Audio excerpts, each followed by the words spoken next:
Semoga yang subscribe diberikan rezeki melimpah dari jalan tak terduga. Dan yang like komen, dimudahkan jalannya menuju surga di hari akhir nanti. Siapa yang tak mendengar nama Qorun? Qorun adalah seorang sosok kaya raya di zaman Nabi Musa, tapi namanya melegenda hingga sekarang.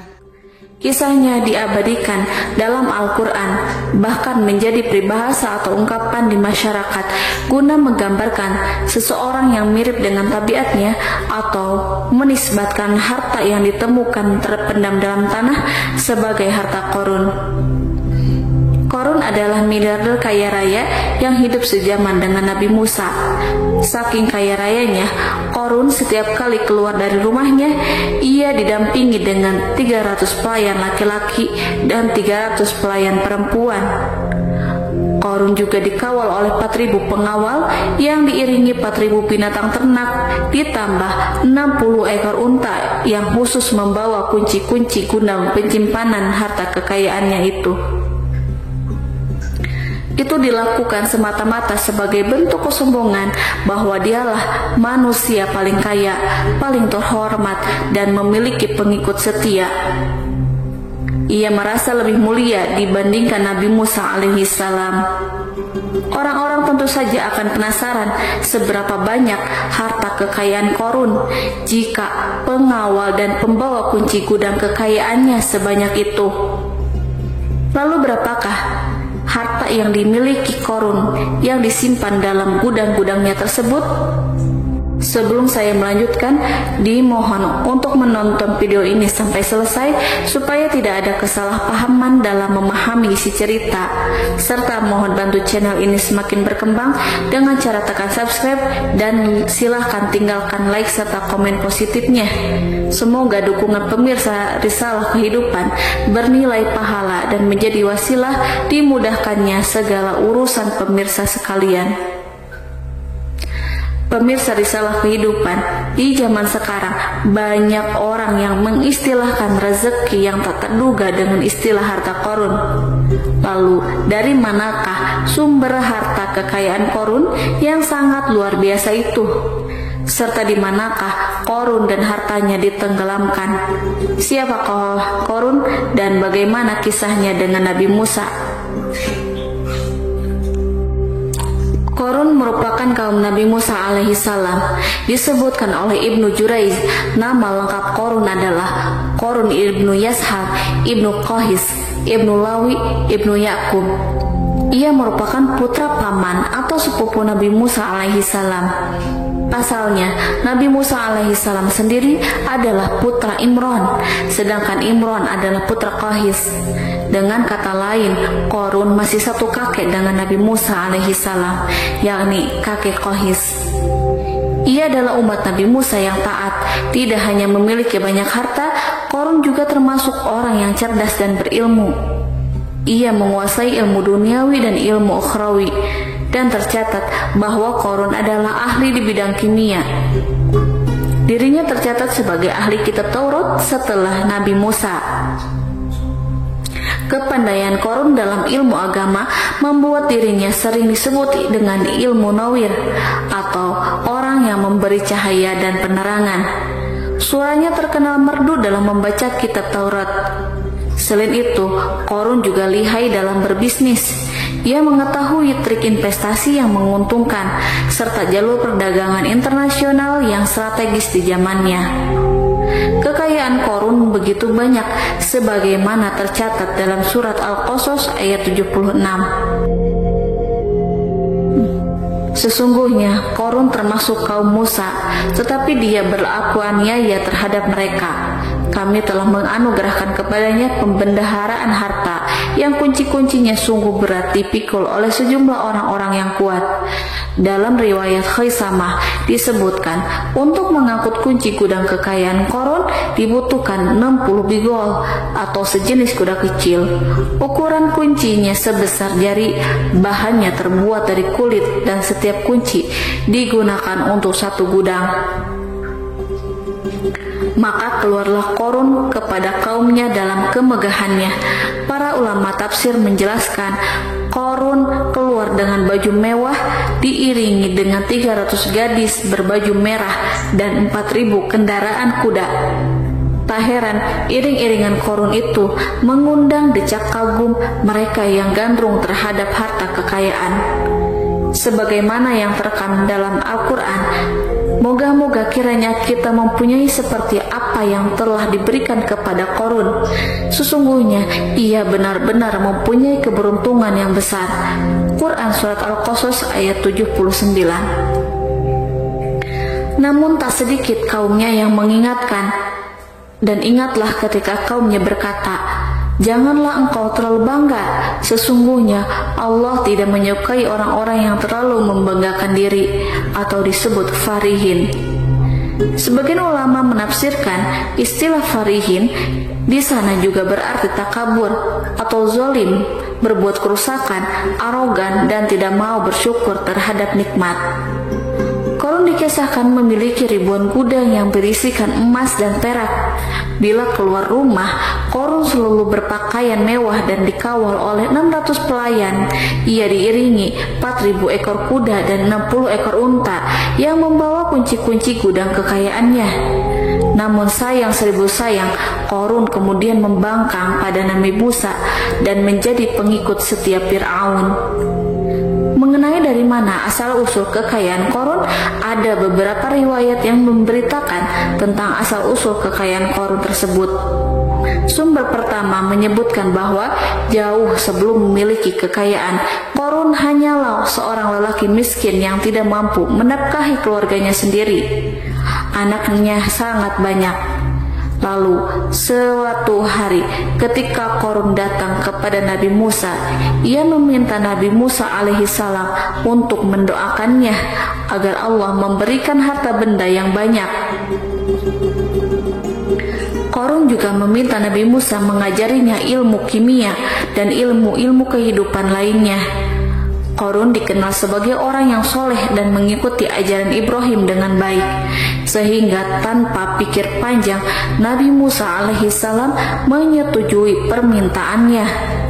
Allah Subhanahu wa Ta'ala mengabulkan doa Nabi Musa. Qarun diberikan kecerdasan luar biasa dan menguasai ilmu yang telah diajarkan kepadanya. Qarun menguasai teori dan praktik pembuatan emas permata dan beragam perhiasan mewah lainnya. Ia juga pakar dalam ilmu arsitektur rancangan bangunan, penataan kota, dan lain sebagainya. Tidak lama setelah itu, hidupnya berubah. Qarun pun hidup dengan bergelimang harta. Ribuan gudang yang dimilikinya penuh dengan emas dan perak. Namun sayangnya, keberuntungan yang didapatkannya membuatnya gelap mata. Qarun mulai hidup dengan penuh pamer, keangkuhan, dan penuh kesombongan. Kekayaan yang telah diberikan oleh Allah Subhanahu wa Ta'ala membuatnya lupa dengan Sang Maha Pemberi. Qarun merasa lebih terhormat dan mulia dibandingkan Nabi Musa. Ia pun akhirnya membelot dan durhaka pada Nabi Musa. Ia mengingkari janji-janjinya dahulu dan beralih menjadi pengikut Fir'aun yang setia.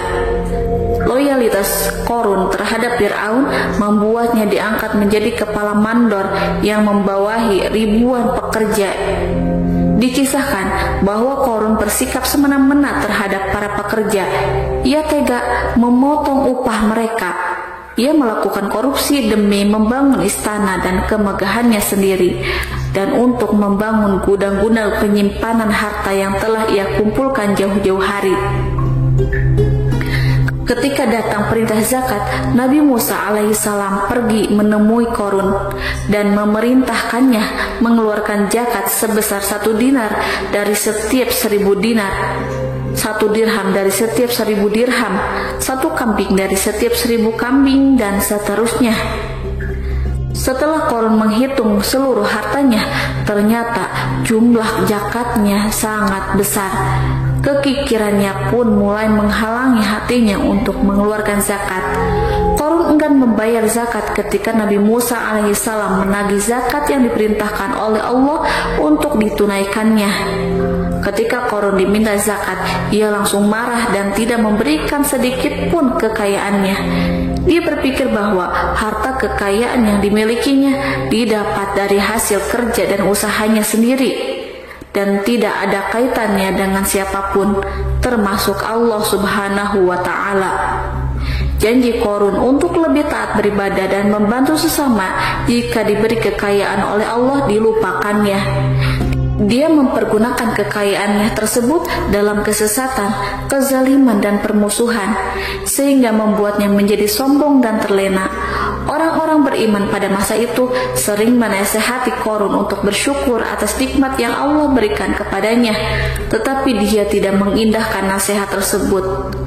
Dari sikapnya tersebut sudah jelas bahwa Qarun tidak membutuhkan nasihat kebenaran, bahkan merasa tidak takut dengan ancaman Allah, sebab Qarun merasa sudah memiliki segalanya. Qarun merasa dirinya hebat dan pintar serta punya banyak pengikut setia, punya banyak pengawal dan merasa aman karena dekat dengan Raja Fir'aun. Qarun berkata, "Sesungguhnya aku mendapatkan harta ini karena ilmu yang ada padaku." Qarun sangat sombong. Ia merasa hartanya didapatkannya sendiri tanpa campur tangan dan kehendak Zat yang Maha Kaya, yakni Allah Subhanahu wa Ta'ala.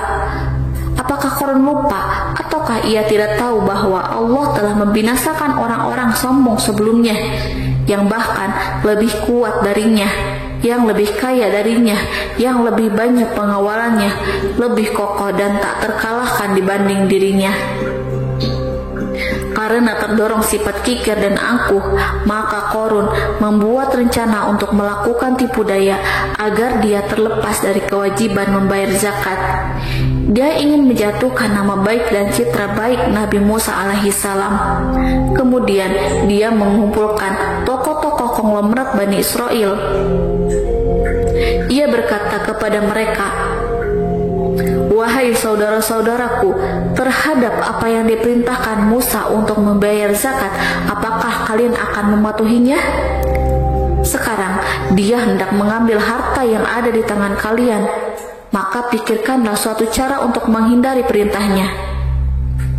Para pembesar-pembesar yang dipanggil kemudian menjawab, "Wahai paduka Qarun, engkau lebih besar daripada kami.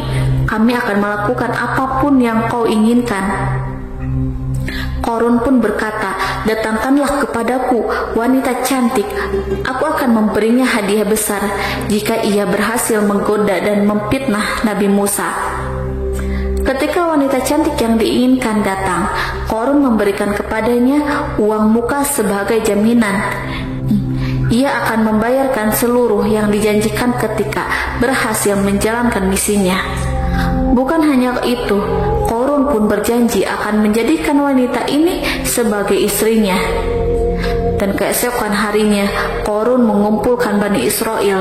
Setelah itu, Qarun menghadap kepada Nabi Musa seraya berkata, "Orang-orang menanti kedatangan Anda, sampaikanlah saran dan nasihat kepada mereka." Nabi Musa kemudian keluar dari rumahnya. Ia mulai menyampaikan nasihat pada umatnya. Di antara nasihatnya, beliau berkata, "Barang siapa yang mencuri, aku akan memotong tangannya. Barang siapa yang memfitnah, aku akan mencambuknya sebanyak 70 kali. Barang siapa yang tidak mempunyai istri dan dia berbuat zina, maka aku akan mencambuknya sebanyak 70 kali. Adapun barang siapa yang memiliki istri dan dia berbuat zina, aku akan rajam dia sampai mati." Qarun kemudian berkata, "Apakah ini juga berlaku untuk Anda jika Anda sendiri yang berbuat zina? Apakah Anda akan menerima hukumannya?" Kemudian Nabi Musa menjawab, "Ya, meskipun saya sendiri yang melakukannya." Maka kemudian Qarun memanggil wanita yang telah dibayarnya. Wanita itu berdiri di depan Nabi Musa dan Bani Israel yang telah berkumpul. Dia mengaku sedang hamil karena telah berhubungan badan dengan Nabi Musa. Maka marahlah Nabi Musa atas fitnah kejam yang diarahkan kepadanya. Kemudian Nabi Musa melakukan sholat 2 rakaat, lalu mendatangi wanita itu dan menyumpahnya agar mengatakan siapa yang menyuruhnya. Wanita itu menjadi ketakutan. Ia gemetar di depan Nabi Musa dan dia mengaku bahwa yang menyuruhnya adalah Qarun. Lalu wanita itu bertaubat dan meminta maaf kepada Nabi Musa. Seketika Nabi Musa bersujud seraya berdoa kepada Allah untuk menimpakan azab kepada Qarun. Allah memberi wahyu kepada Nabi Musa bahwa bumi telah dijadikan tunduk kepada perintah Nabi Musa. Kemudian Nabi Musa berkata kepada bumi, "Wahai bumi, telanlah Qarun beserta kekayaannya, habiskanlah semua." Kala itu Allah menurunkan wahyu kepada Nabi Musa alaihissalam untuk memerintah bumi apapun yang diinginkannya. Begitu Nabi Musa alaihissalam datang dengan wajah sangat marah, barulah Qarun merajuk, "Wahai Musa, sayangilah aku." Sementara Nabi Musa alaihissalam tak bergeming. Beliau lantas berkata pada bumi, "Wahai bumi, ambillah mereka." Seketika rumah Qarun mulai bergetar. Qarun dan antek-anteknya mulai dibenamkan hingga bagian lututnya. Rumahnya ikut turun sedalam lutut. Qarun kembali merajuk, "Sayangilah aku Musa." Rumahnya kembali berguncang. Kini Qarun dan kawan-kawannya kembali terbenam hingga bagian pusar. Demikian pula rumahnya. Qarun terus merajuk, "Wahai Musa, sayangilah aku." Sementara Nabi Musa alaihissalam kembali meminta bumi, "Wahai bumi, ambillah mereka." Rumah Qarun berguncang lagi, sementara Qarun dan kawan-kawannya terus terbenam hingga bagian tenggorokannya. Demikian pula rumahnya. Qarun lagi-lagi menjerit, "Wahai Musa, sayangilah aku." Namun Nabi Musa alaihissalam tak bergeming. Beliau terus meminta bumi menelannya, hingga akhirnya Qarun dan kawan-kawannya hilang seluruhnya di telan bumi. Tak lama setelah itu, Allah pun berkata, "Wahai Musa, apa yang membuatmu bersikap demikian? Padahal demi kemuliaanku, andai dia Qarun berdoa kepadaku, niscaya aku akan rahmati. Maka kami benamkan dia beserta rumahnya ke dalam bumi, maka tidak ada baginya satu golongan pun yang akan menolongnya selain Allah, dan dia tidak termasuk orang-orang yang dapat membela diri." Quran Surat Al-Qasas ayat 81. Lalu di manakah lokasi ditenggelamkannya Qarun beserta harta bendanya? Konon berdasarkan kepercayaan beberapa masyarakat setempat, Qarun ditenggelamkan di sekitar sungai atau danau Moris yang terletak di kota Fayum, negara Mesir. Qarun konon mendirikan istana, dan di tempat itu pula ia ditenggelamkan. Dahulu Qarun berkeinginan membangun sebuah istana, namun tidak diizinkan oleh Fir'aun jika istana itu dibangun di samping istana Fir'aun. Terlebih Qarun juga tidak ingin membangun istana di tengah pemukiman Bani Israel yang terletak di tanah Jasan. Fir'aun pun memberikan tanah di wilayah Fayum. Kemudian di tepi sungai Fayum inilah Qarun membangun istananya yang megah, dan di dalamnya membangun Al-Kunuz atau gudang penyimpanan harta berisi emas dan perak. Salah satu bukti arkeologis yang dapat dijumpai di lokasi tersebut adalah runtuhan bangunan yang diduga sebagai tempat tinggal Qarun yang berjarak sekitar 2 km dari Danau Qarun. Menurut beberapa sumber, bangunan yang masih berdiri kokoh tersebut adalah benteng yang dibangun oleh Qarun. Namun, ada juga yang mengatakan bahwa bangunan tersebut adalah tempat tinggalnya. Wallahu a'lam bishawab.